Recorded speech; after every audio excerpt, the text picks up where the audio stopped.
Picture a game so violent it was deemed unfit for the public. That's the infamous Manhunt for you. Released in 2003 by the controversial Rockstar Games, creators of the Grand Theft Auto series, Manhunt quickly became a lightning rod for criticism due to its graphic violence and unsettling premise. Set within the grimy underbelly of Carcer City, Manhunt follows the story of a death row inmate forced to participate in a series of live snuff films. The game's protagonist, James Earl Cash, is led through a nightmarish gauntlet by a deranged director named Lionel Starkweather, who demands increasingly brutal executions of gang members for his perverse cinematic vision. Manhunt's gameplay centers on stealth and the use of various weapons to dispatch enemies in the most gruesome ways imaginable. This unflinching portrayal of violence, coupled with the game's disturbing narrative, drew the ire of critics, parents, and lawmakers alike. The game was subsequently banned in several countries, including New Zealand and Germany, and faced significant restrictions in others. The controversy surrounding Manhunt wasn't merely about its explicit content. It was the game's premise itself, the concept of a snuff film produced for the pleasure of a deranged director, that sparked widespread outrage. Critics argued that the game not only glorified violence, but also trivialized the horrors of real-world snuff films, pushing the boundaries of what was considered acceptable in video game content. In the wake of the ban, Rockstar Games defended their creation, arguing that Manhunt was intended for mature audiences and was no different from violent films or books.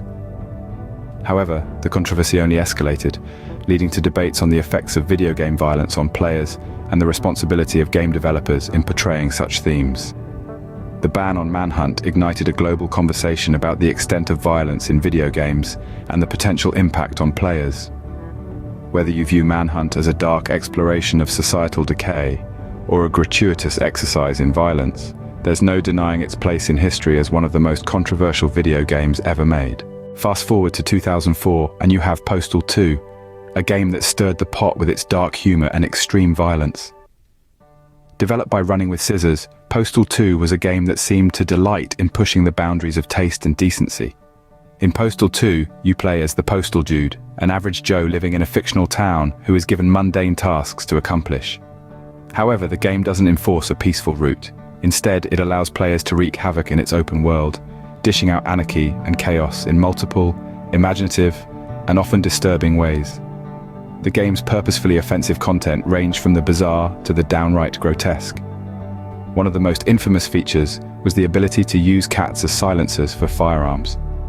This darkly comic, yet undeniably cruel mechanic became a point of contention for critics and audiences alike. But the controversy didn't stop there. The game was essentially a sandbox for brutality, providing players with the option to kill anyone without consequence. This lack of moral compass in the gameplay was seen as a dangerous precedent by some, and many argued it could encourage real-world violence. The outrage over Postal 2's explicit content led to it being banned in several countries, including New Zealand and Australia. These bans were not without controversy themselves. Critics and gamers alike debated whether the game was a tasteless exercise in violence or a satirical commentary on American society and its obsession with guns. Yet despite, or perhaps because of its controversies, Postal 2 has developed a cult following. Its unapologetically over-the-top violence and dark humor have appealed to those who appreciate its satirical edge. However, it's worth noting that this appeal is far from universal, and many still find the game's content deeply offensive. Postal 2's ban raised questions about the line between satire and offensive content in video games. It's a line that continues to be blurred, tested, and debated, showing that the controversy surrounding video games is far from over.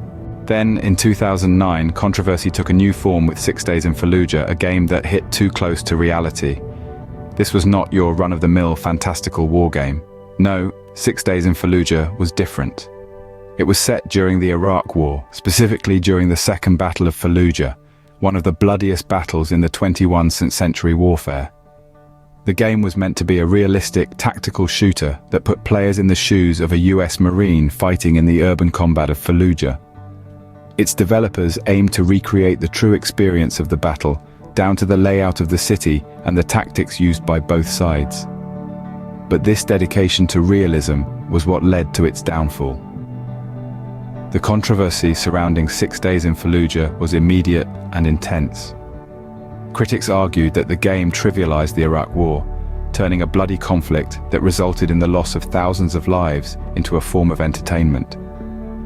They claimed it was insensitive to the suffering of the Iraqi people who lived through the battle, as well as to the families of fallen soldiers. The game's portrayal of real-life events was seen as problematic. Critics highlighted how it could potentially be used as a recruitment tool for the military, glamorizing war and desensitizing players to its horrors. The outcry was so strong that Konami, the game's initial publisher, pulled out of the project, leading to its eventual ban. But the ban on 6 Days in Fallujah did more than just halt the game's release. It sparked a wider debate about the role of video games in society. Should games be allowed to depict real-life war events? Where is the line between entertainment and exploitation, between realism and insensitivity? These questions remain unanswered, as the controversy still hangs over the gaming industry today. The ban on 6 Days in Fallujah sparked debates about the appropriateness of using real-life war events in video games. It's a discussion that continues to shape the future of video game development, pushing the boundaries of what is acceptable in this powerful medium of storytelling. In 2015, hatred took controversy to another level, challenging the very morals of gaming. Developed by destructive creations, hatred thrust players into the role of a nameless protagonist on a violent killing spree. The game was unapologetically brutal, offering no motive, no redemption, and no mercy. Hatred's premise was simple and shocking. The protagonist, filled with hate, embarked on a mass murder mission, mowing down innocent civilians and police officers alike. This was not a game of strategy or skill, nor one that offered moral choices or complex narratives.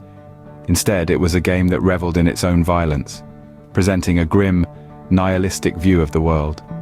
The game's extreme content and lack of any redeeming social value led to its temporary removal from Steam Greenlight, a platform that allows community members to vote on games they'd like to see released on Steam, the world's largest digital distribution platform for video games. This was a significant move, given that Steam rarely intervenes in the Greenlight process. However, this decision was met with a wave of backlash. Critics and gamers alike argued that removing hatred was a form of censorship, infringing on the developer's creative freedom. They contended that, while the game was undoubtedly violent, it was no more so than many other games on the platform. Why, they asked, should hatred be singled out? In response, Valve Corporation, the company behind Steam, reinstated hatred on Greenlight. The game was subsequently released, provoking further debate about the limits of violence in video games. Was hatred simply pushing boundaries, or was it crossing a line? Hatred's ban highlighted the ongoing struggle in the gaming industry to balance creative freedom and ethical responsibility. It raised questions about what is acceptable in a game, and who gets to make that decision. The controversy around hatred remains a potent reminder that, while video games can be a form of entertainment, they can also spark serious real-world debates. So, what does the future hold for controversial games? As we journey into the uncharted territory of tomorrow's gaming landscape, we find ourselves standing at the precipice of a new era, where the line between the virtual and the real blurs more than ever. The growing trend of hyper-realism in video games, coupled with the rise of immersive experiences, could very well be the catalyst for a fresh wave of controversy. Imagine, if you will, a world where video games are so realistic, so immersive, that they become indistinguishable from reality. This is not a far-fetched concept, but a foreseeable future, thanks to the rapid advancements in technology. The potential of virtual reality and augmented reality to transform gaming is immense. But with this transformation comes a new set of challenges. As games become more lifelike, they also become more capable of eliciting strong emotional responses. This can be a double-edged sword. On one hand, it can lead to deeper engagement and more meaningful experiences. On the other hand, it can also amplify the potential for controversy, especially when games delve into sensitive topics or depict graphic content. Moreover, as games become more immersive, they also become more personal. This could lead to a heightened sense of responsibility among game developers. After all, they are not just creating a game anymore. They are creating an experience that can potentially have a profound impact on players. In addition, as the gaming world becomes more diverse and inclusive, there's also the question of representation. How games portray different cultures, genders, and social issues can also be a source of controversy, And as the gaming audience continues to grow and diversify, these questions will only become more important. The road ahead is filled with both potential and pitfalls. As the boundaries of gaming continue to expand, so does the potential for controversy. But one thing is clear: the conversation about what is acceptable in video games is far from over.